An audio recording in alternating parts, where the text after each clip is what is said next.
Sotomayor. A hora certa na PAN são 10 horas e 20 minutos. Fabi, a gente está falando de 4,9 bilhões de reais, um aumento algo em torno de 200% a mais do que estava previsto no início. E eu queria até aproveitar e convidar para a gente entender um pouco melhor, né? Como isso vai funcionar na prática, o nosso dinheiro, e a gente recebe o presidente da Comissão de Direito Eleitoral da OAB São Paulo, Ricardo Vita Porto. Ricardo, muito boa noite, obrigado pela gentileza de atender o chamado da Jovem Pan News. Ricardo, vamos lá, explica pra gente aí qual é essa diferença entre as federações e as coligações. Olha, boa noite, William, boa noite, Fabiana, um prazer estar participando aqui com vocês. E a principal diferença é que as coligações, elas tinham aquela vida muito curta, né? Elas eram constituídas só com a finalidade de disputar uma eleição. Já a federação, evidentemente, os partidos federados vão disputar a eleição conjuntamente e vão exercer, no curso da legislatura, a função de uma bancada. Vão funcionar como se fosse um único partido. Então, se a gente tinha um cenário de coligação meramente esporádica, com os objetivos unicamente eleitorais, a federação veio justamente com um efeito mais perene e duradouro desse agrupamento de partidos políticos. Hoje, Fabi, a Fabiana Barroso, comentarista PAN, a gente não está vivendo uma situação em que criamos uma desigualdade na força desses partidos, na distribuição desse fundo partidário?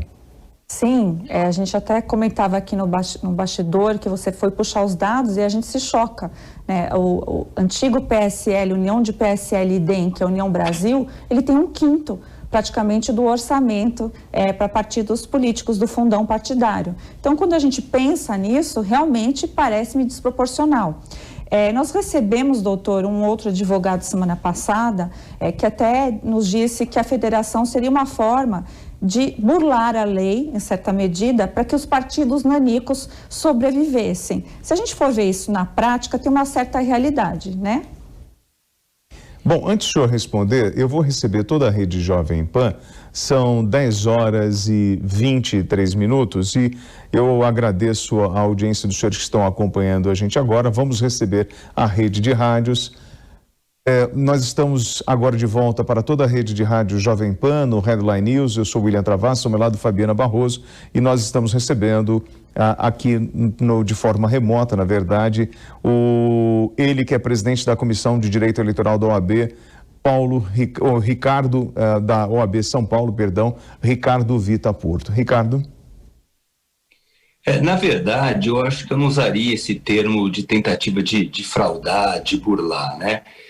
O que aconteceu? O Supremo, vamos recordar que ele, num primeiro momento, ele havia declarado inconstitucional a lei que estabelecia a cláusula de barreira, né? E o que aconteceu? Declarou inconstitucional e acabou continuando essa profusão que existe de partidos políticos hoje no Brasil.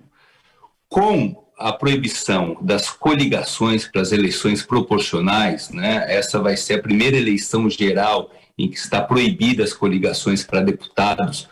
Vão permanecer as coligações possíveis para presidente da República, para Senado e para governo, mas os partidos nessa eleição vão ter que disputar isoladamente as eleições para a Câmara dos Deputados e para as Assembleias Legislativas. Com isso, evidentemente, haveria uma diminuição do número dos partidos políticos que atingiriam aí a cláusula de barreira, que é aquela cláusula que dá acesso a tempo de televisão e maior recurso do fundo partidário. Com uma tentativa de contrabalancear essa proibição das coligações proporcionais, é que se criou a Federação de Partidos Políticos, ou seja, se permite que para o Legislativo os partidos se agrupem e disputem a eleição em conjunto, como uma forma assim daqueles partidos menores, com menor representação, consigam atingir uma cadeira, seja nas assembleias, como eu disse, ou na Câmara dos Deputados. Então, acho que andou bem aí o legislador ao criar essa possibilidade. Caso contrário, eu acredito que teríamos aí uma diminuição muito grande da representação e uma concentração exacerbada dos partidos maiores nas cadeiras do parlamento para a próxima legislatura. Bom, eu crio esse pacto de 4 anos, mas como esse pacto pode ser quebrado? Um parlamentar pode ser expulso ou pedir para sair de uma federação? Um partido pode pedir, olha, não deu certo, nós queremos sair. Isso é possível? Tem esse dispositivo? A lei obriga, William, aos partidos federados permanecerem em conjunto pelo prazo mínimo de 4 anos. Mas existe sim a possibilidade de divórcio, né? O partido pode desistir, sair dessa federação, mas aí vai tomar uma penalidade, né? Se ele decidir antes dos 4 anos separar, esse partido, ele dissidente, ele vai ficar, primeiro, impedido de se federar com outro partido ou participar de coligações por 2 eleições, e ele vai ficar também, isso é uma pena até bastante drástica, né, sem receber os recursos públicos do fundo partidário pelo período remanescente desses 4 anos, né? Então, me parece que, como as consequências são muito drásticas, que os partidos tendem aí a permanecerem federados pelo prazo aí de 4 anos e atuando como se fosse uma bancada, né? Um grande partido, uma bancada com o mesmo fechamento de questão, mesmas votações em conjunto. Então, me parece que os partidos desta vez que decidiram se federar, num primeiro momento, devem ficar por toda a legislatura, que é de 4 anos. Fabi. Doutor, você respondeu em relação aos partidos, se eles desistirem.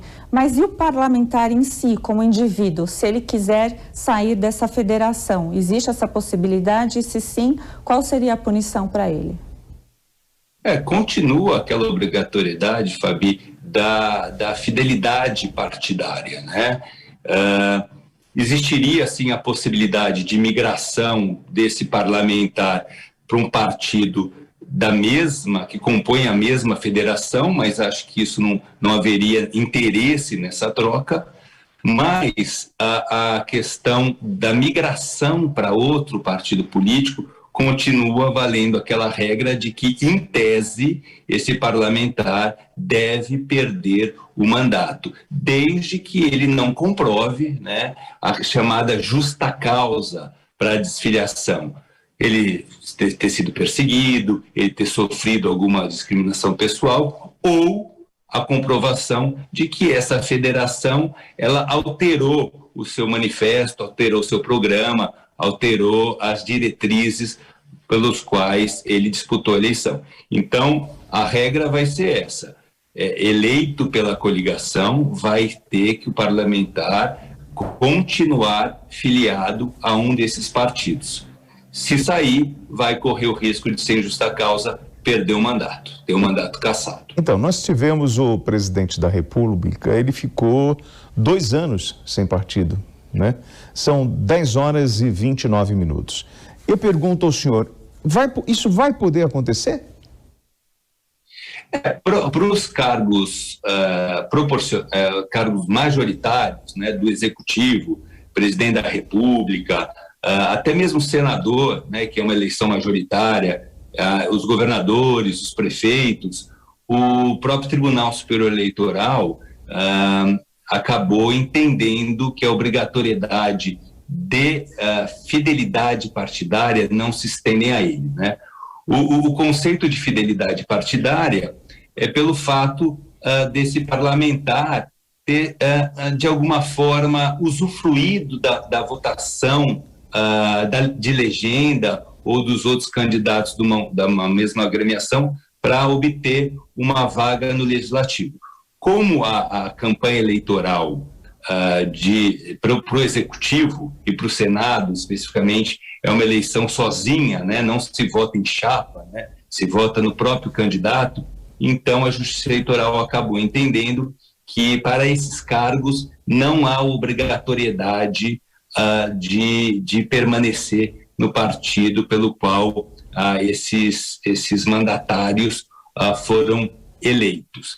Agora, também há uma outra posição, William, importante dizer, é da desobrigatoriedade de filiação partidária para o cumprimento do mandato eletivo, né? Você bem lembrou que nós tivemos aqui recentemente o próprio presidente da República permaneceu desfiliado, né? Não tinha filiação partidária há quase 2 anos, e isso não é uma questão eleitoral, né? Hoje no Brasil, por força da Constituição, você é obrigado a ter filiação partidária para disputar o pleito eleitoral, mas não para permanecer exercendo o mandato eletivo.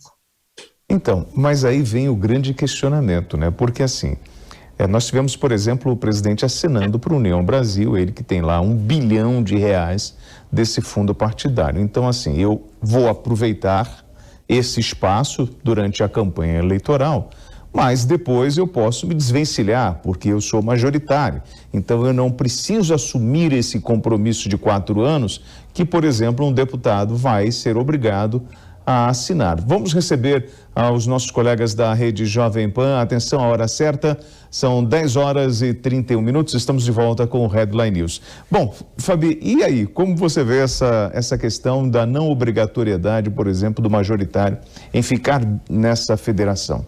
Nós temos ainda uma certa hipocrisia, porque aqui o doutor até falou, se extinguisse os partidos pequenos, nós perderíamos a representatividade.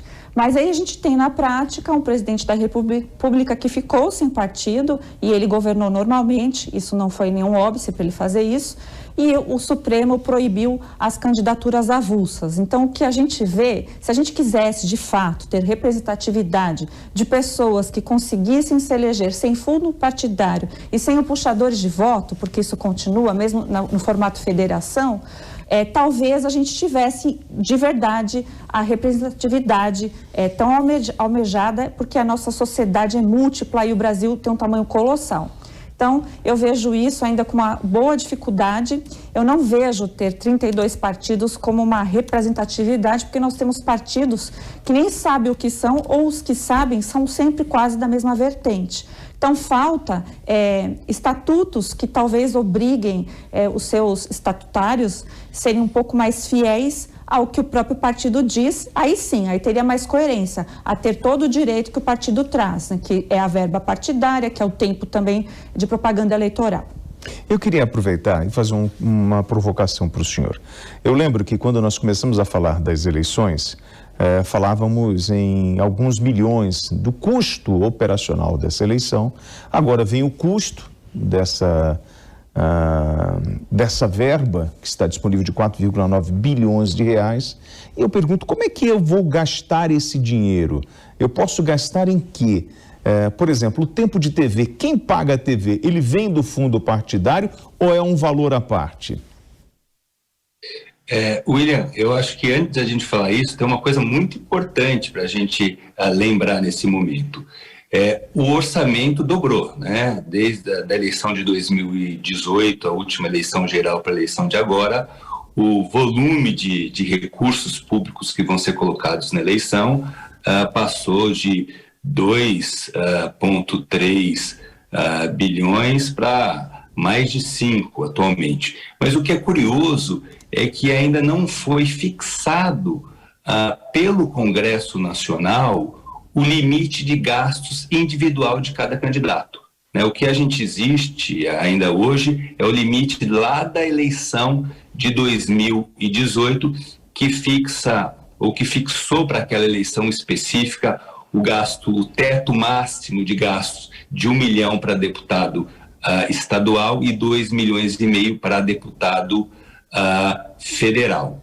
Agora, em relação aos gastos, né, da campanha, o que pode ser gasto, não pode ser gasto, não existe essa diferença na legislação eleitoral, né? Eu aposto que a maioria das campanhas eleitorais desse ano vai trabalhar especificamente, unicamente, com os recursos públicos do FEFEC, que é esse fundo especial de financiamento das campanhas eleitorais, até porque o que remanesceu como possibilidade de financiamento é aquele de pessoas físicas, né? Relembrando que o Supremo Tribunal Federal também declarou inconstitucional o financiamento de pessoas jurídicas, e o limite é muito baixo e a contribuição por parte da pessoa física é muito incipiente ainda hoje no Brasil. Então eu posso apostar que todas as campanhas no Brasil como um todo e para todos os cargos vão trabalhar quase que unicamente com os recursos públicos. E aí não há distinção, né? A legislação não faz essa distinção, o que pode ser gasto com recurso privado, o que pode ser gasto com recurso público. Todas as despesas eleitorais podem ser suportadas por qualquer uma dessas duas modalidades de recurso. Agora, o que vai ser importante é que a Justiça Eleitoral fique de olho para que depois, na prestação de contas, ela fiscalize efetivamente a forma como foi realizado esses gastos e se eles realmente foram feitos e que puna, né, quem usou irregularmente recurso público. Agora, fato é que é a eleição mais cara dos últimos anos, né, Fabi? Eu lembro que na época o presidente tinha falado em fundo eleitoral em torno de 2 bilhões de reais, mas aí bateram o pé, foi para 5,7 e nós fechamos em 4,9. É ou não é a eleição mais cara dos últimos anos? É a mais cara, também... Mesmo no momento de crise? Pois é.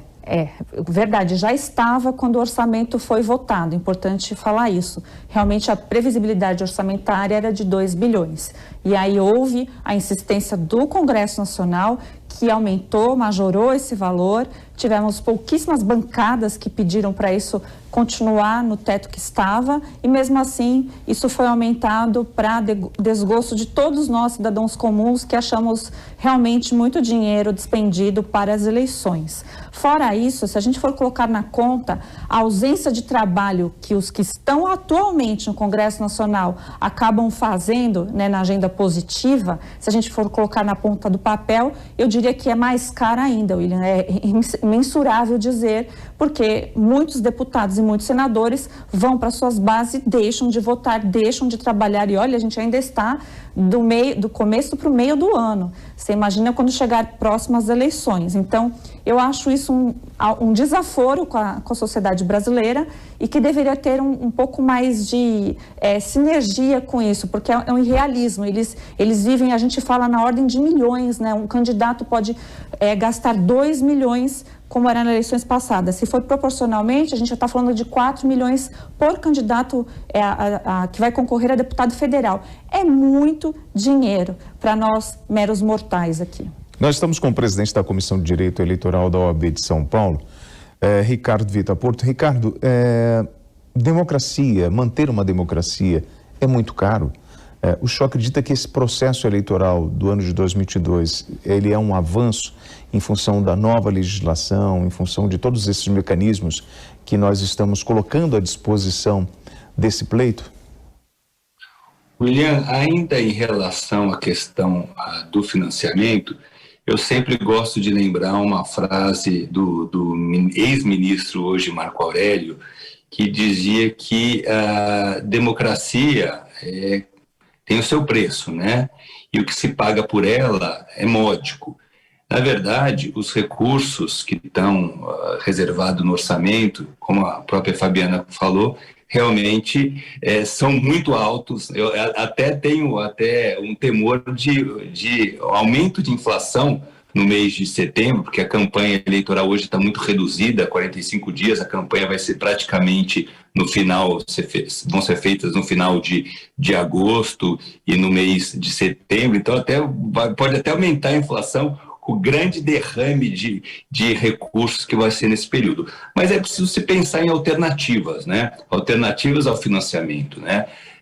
Campanha custa dinheiro e alguém precisa pagar essa conta, né? Então, a minha opinião pessoal é que nós deveríamos repensar a questão do financiamento para, quem sabe, reintroduzir o financiamento por pessoa jurídica mas aí respeitado um limite único por empresa, não como era lá atrás, como era no passado, que a empresa mais rica podia doar mais e isso poderia levar a conflitos de interesse. Se você fixasse um limite baixo, razoável, né, para as empresas doarem, eu acho que a gente poderia, num futuro, superar essa questão do financiamento público. Agora, é o que eu disse aqui no início e repito que o ministro Marco Aurélio dizia, democracia, ela custa dinheiro, né? Então, alguém vai ter que pagar essa conta.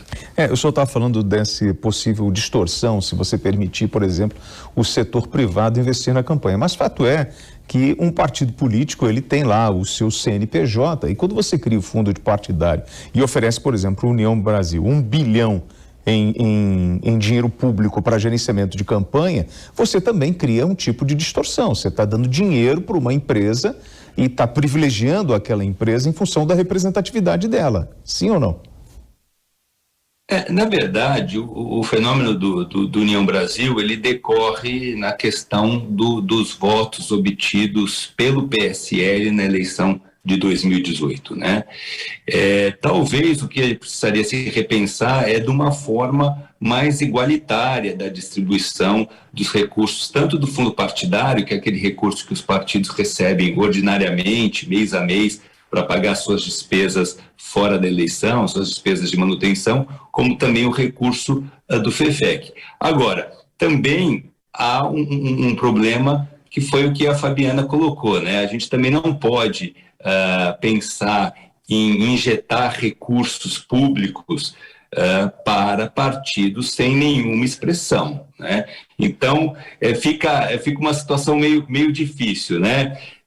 Você concentrar muito e dar para aqueles que não têm representatividade. Então, a gente precisa lembrar que a questão do União Brasil foi um reflexo da própria legislação eleitoral que estabelece como beneficiário do maior número de recursos aquele que, evidentemente, obteve maior voto para deputado federal nas últimas eleições. Mas eu acho que precisaria aí, pelo menos, um ajuste para que haja aí um equilíbrio maior, principalmente agora nas eleições de 2022. Ricardo e Fabi, como o Ricardo falou, é um tempo curto de campanha, né, para você traçar aí ou apresentar para a sociedade seus planos de governo para, enfim, para um Brasil dentro da ordem, do progresso, enfim. E a gente começa a ouvir muita coisa. E a maior preocupação hoje do TSE é justamente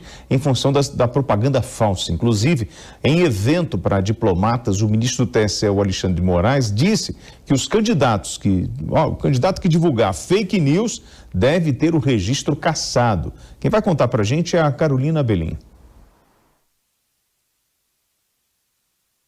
William, essa fala foi hoje, nesta terça-feira, diante de 68 representantes de 68 países diferentes que participavam de um evento do Programa das Nações Unidas para o Desenvolvimento, ouvindo apresentações sobre o sistema eleitoral brasileiro, sobre o sistema eletrônico de votação aqui no país, né? Diplomatas que estavam participando desse evento. Foi então que Alexandre de Moraes, ministro que é vice-presidente do TSE, o Tribunal Superior Eleitoral, citou aí algumas decisões da Corte Brasileira para dizer como será o comportamento, então, né, o julgamento de casos de fake news, né, decisões da Corte que vão balizar, então, a postura da Justiça Eleitoral no julgamento de casos de fake news. Ele disse que está definido que todas as redes sociais são meios de comunicação e que isso abre a possibilidade de julgar o mau uso, como abuso de meio de comunicação, abuso de poder político e abuso de poder econômico, de forma que aquele candidato que utilizar as redes sociais para compartilhar fake news que possam influenciar o eleitor terá o registro cassado para essas eleições. Quem também falou nesse evento foi o presidente do TSE, o ministro Edson Fachin, que afirmou que a comunidade internacional precisa ficar muito alerta sobre as acusações contra o sistema eleitoral brasileiro. Vamos ouvi-lo. O enredo parece sempre o mesmo: buscar a conturbação, incutir a desconfiança entre os espíritos desavisados para minar a legitimidade dos eleitos e da própria vida democrática. Atacar o sistema eleitoral dessa maneira é atacar a própria democracia. Mas aqui no Brasil, estamos confiantes porque a maturidade e a estabilidade das instituições brasileiras não permitirá que esses barulhos perturbem a vida democrática. Bom, eu gostaria de fazer uma provocação ao nosso entrevistado Ricardo e à Fabi. Quando eu ouço a palavra maturidade das instituições, eu fico um pouco confuso, porque ao longo de todo esse processo pré-eleitoral, o que a gente mais viu foi infantilidade e intervenção de um lado, de outro, disse-me disse. Eu queria fazer um questionamento técnico aos senhores. O malete do juiz, ele tem esse poder de caçar um candidato por fake news? Fake news está configurado como um tipo de crime, e como enquadrá-lo, e quais são os argumentos para você poder caçar uma candidatura, no caso do fake news? Ricardo. Bom, William, a Justiça Eleitoral, ela tem buscado todas as plataformas eletrônicas e os aplicativos de mensagem para que o cerco se feche e que se apure, realmente se coíba, né? Não só se evite durante o processo eleitoral a influência das notícias negativas, como buscando a identificação e buscando, né, e como tem sido alertado pelo próprio presidente ministro Fachin e pelo futuro presidente Alexandre de Moraes, buscar a responsabilização de quem pratica essa conduta, inclusive com a questão criminal e com a questão do indeferimento ou da cassação do registro de candidatura ou do diploma. Eu queria te lembrar que a divulgação de mentira, de calúnia, injúria e difamação já está prevista no Código Eleitoral desde 1965. Então, a responsabilização criminal, não há dúvida que ela é contemplada em lei. Agora, qualquer atitude abusiva durante o processo eleitoral, o abuso dos meios de comunicação, o abuso econômico, ele é coibido pela Justiça Eleitoral, ela é coibido pela Lei das Inegibilidades, a Lei da Ficha Limpa. Lá tem um artigo, que é o famoso artigo 22, que prevê as chamadas investigações judiciais eleitorais, que pode culminar na cassação, a cassação que tem o objetivo do quê? De restabelecer a igualdade de condições e a legitimidade do processo eleitoral. Então, para mim, enquanto eleitoralista, não remanesce nenhuma dúvida de que a prática de qualquer conduta abusiva que venha a afetar de uma forma deletéria o processo eleitoral, desequilibrando ele de alguma forma, ela é passível, sim, de punições de toda sorte, aplicação de pena de inegibilidade e as cassações delas decorrentes. Então, o alerta tem sido dado, né? E os mecanismos para a fiscalização foram implementados. Então, nós queremos ver aí nessa eleição como as coisas vão se dar agora em 2022. Me parece que efetivamente nessa eleição a Justiça vai ter mecanismo para agir. Fabi, o Ricardo usou a palavra alerta. Alerta, ou você encontraria outra palavra como ameaça nessa fala do Encontraria do ameaça, justamente porque tecnicamente, vamos falar então de definição. O Brasil deveria então assumir o que é fake news. Em tradução livre seria notícia fabricada. Quem pode produzir uma notícia fake fabricada? Só jornalistas. Então, presumindo do termo técnico, quem poderia dar uma notícia falsa? Só jornalista. Então, aí não é isso que o ministro Alexandre de Moraes, muito menos o Fachin, se refere. Ele está falando de candidato, ele também mira, né, o alvo para pessoas comuns. Quando ele fala de rede social, são pessoas comuns que você não tem nem como saber se são ou não jornalistas. Então, ele está querendo dizer que ele vai punir a mentira. A mentira, ela já é punida tanto no Código Eleitoral como no Código Civil, você pode também pedir indenização, como também no penal, como até disse o advogado aqui que está hoje como convidado. O importante, se a gente for levar isso ao pé da letra, o que seria o próprio ministro Fachin, presidente do Tribunal Superior Eleitoral, que assim que deu aquele conflito, começou a Rússia invadiu a Ucrânia, ele havia dito publicamente, numa dessas declarações como ele fez hoje, que as eleições brasileiras poderiam ser fraudadas por hackers russos. Então, aonde está a legitimidade da própria notícia produzida pelo ministro, que é o titular da cadeira hoje do Tribunal Superior Eleitoral e que acumula a função de ministro do Supremo? Então, a gente vê que, às vezes, uma narrativa que tem intenção 1 milhão vai ser julgada por pessoas que estão pré-definidas a um certo tipo de campanha, ou vão punir pessoas simplesmente por se colocar em um determinado polo, porque está bipolarizado. Nós temos 2 polos, e aí parece-me que a punição virá somente em um dos polos. A ver, a conferir, mas é preciso saber que se o alerta está dado, o alerta também, como cidadã brasileira e outras pessoas, também vamos pleitear, porque a democracia, a outra alternativa é a ditadura, e ninguém quer voltar à ditadura. Nós queremos a democracia. Fabi e Ricardo, a gente estava falando do custo, né, dessa eleição, e tem alguns temas que às vezes passam rápido, né? Eu estava conversando com a nossa turma aqui, inclusive com a Paola Cuenca, ela até gravou um material para a gente, porque a partir do dia 16 de agosto, a Polícia Federal vai começar a fazer a segurança dos candidatos à presidência. E o custo da operação é algo em torno de 57 milhões de reais. Paola Cuenca. A segurança dos candidatos à presidência da República, que é feita pela Polícia Federal, tem novidades neste ano de 2022. A primeira delas é a criação de um grupo de integração de segurança dos presidenciáveis, que deve unir diretores das áreas de inteligência, combate ao crime organizado e proteção à pessoa da Polícia Federal. Essa equipe vai atuar em conjunto com pelo menos 300 policiais federais que estarão em diferentes estados brasileiros também atuando nesta operação de segurança dos candidatos à presidência da República. De acordo com a Polícia Federal, desde 2019, 200 agentes receberam treinamento específico para essa finalidade no modo presencial e outros 400 receberam este treinamento no modelo de ensino à distância. Ainda será feita a seleção de quais agentes vão participar desta operação. Uma segunda novidade é uma matriz de cálculo de segurança dos presidenciáveis, do risco desta segurança que será feita pela Polícia Federal.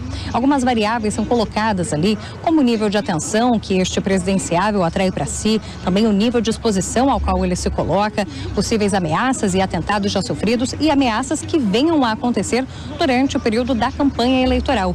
De acordo com a PF, esse relatório de risco, ele será analisado diariamente, podendo, inclusive, um candidato à presidência da República ter um efetivo de policiais aumentado ao lado dele, ou então o reforço de outros tipos de ações de segurança.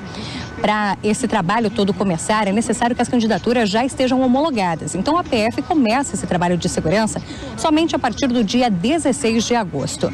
Mas a Polícia Federal já está em contato com os partidos políticos, até porque é preciso estreitar essas relações, já que é somente com um pedido oficial feito pelo candidato à presidência da República que a PF pode desempenhar este papel. E há ainda algumas contrapartidas a serem feitas pelos candidatos à presidência da República. O fornecimento da agenda dele com uma antecedência prévia mínima. A gente colocou 48 horas. Por que isso? Porque o candidato está na base dele. Vamos supor, São Paulo. Vai viajar lá para o Amazonas. Eu preciso, a equipe, né, dedicada que está com o candidato, precisa saber com antecedência para onde ele vai, em que evento ele vai, para quê? Para ela fazer uma precursora, verificar a rota, verificar se o ambiente que ele vai é um ambiente controlado, aonde está, rota de fuga, eventualmente se precisar de um socorro hospitalar, para onde vai. Isso tudo é feito. Tudo feito com base num planejamento operacional. Cada evento desse que o candidato vai, A PF elabora um planejamento operacional com esses dados. A Polícia Federal argumenta que essas melhorias elas foram feitas levando em consideração o trabalho, a evolução da Polícia Federal. Por mais que o cenário esteja polarizado, como admite a Polícia Federal a respeito destas eleições gerais de 2022, ainda assim, as melhorias não foram feitas pensando em uma possibilidade de maior risco, tanto de segurança dos candidatos à presidência da República, quanto da situação das eleições como um todo. Além disso, a Polícia Federal deve fazer um investimento de 57 milhões de reais nessas operações. A APF calcula um gasto de 25 milhões de reais, com um custo operacional, com diárias a serem pagas para esses agentes e ainda outros 32 milhões de reais investidos em equipamentos, como coletes, pastas balísticas, a compra de 71 veículos blindados e também aparelhos de radiocomunicação. De Brasília, Paula Cuenca. Então, Ricardo, esse estado de atenção com o pré-candidato, ele vem de um momento de ruptura. No dia 6 de setembro de 2018, até ali, nós tínhamos o atentado contra a honra. Mas a partir da facada no candidato à presidência, Jair Bolsonaro, foi o crime contra a vida. Quando você pega o histórico, por exemplo, de crimes contra políticos no Brasil, puxo como exemplo, nos últimos 6 anos, nós tivemos 35 políticos mortos na Baixada Fluminense do Rio de Janeiro. Então, assim, as coisas mudaram muito no Brasil e hoje nós temos um outro tipo de atenção necessária, muito em função do que nós falamos aqui deste aparato, gastando 57 milhões com a segurança só dos pré-candidatos à presidência. Nós tivemos, inclusive, você falou do Rio de Janeiro, aqui mesmo em São Paulo, nós tivemos uma candidata, uma mulher, candidata a prefeita de um município importante da Baixada Santista, sofreu um atentado violento e ela só não foi atingida porque estava com um carro blindado, né? Então, as coisas têm acontecido no Brasil como um todo, né? Você bem lembrou a questão da eleição de 2018 e nós temos que estar muito preparados. Eu recebo essa notícia que a Polícia Federal está se preparando, independente do custo que isso tenha, né, para que o que aconteceu em 2018 não se repita, né? Agora, é importante, William, a gente não pensar só em grandes ataques, tudo isso, né? A democracia é feita por cada um de nós, né? O Brasil está muito polarizado, né? Hoje você ou torce para um time, mas tem que respeitar também o time adversário, né? Democracia é isso, né? Respeitar a opinião de ideias, né? O diálogo, né? Muito provavelmente nós vamos nos deparar aí na campanha eleitoral com propaganda daquele candidato que não me agrada, daquele candidato que defende ideias completamente contrárias daquilo que eu acredito, mas eu devo respeitar o seu direito de propaganda, né? Eu vou admitir que eu tenho muito receio, né? Não em relação só a ataques pessoais aos candidatos à presidência da República, mas comícios de candidatos a deputado, de candidatos a vereador, né, que haja ataques, que haja alguma forma que se pretenda coibir ou se dificultar a propaganda eleitoral, né? Então, todos nós temos que estar conscientes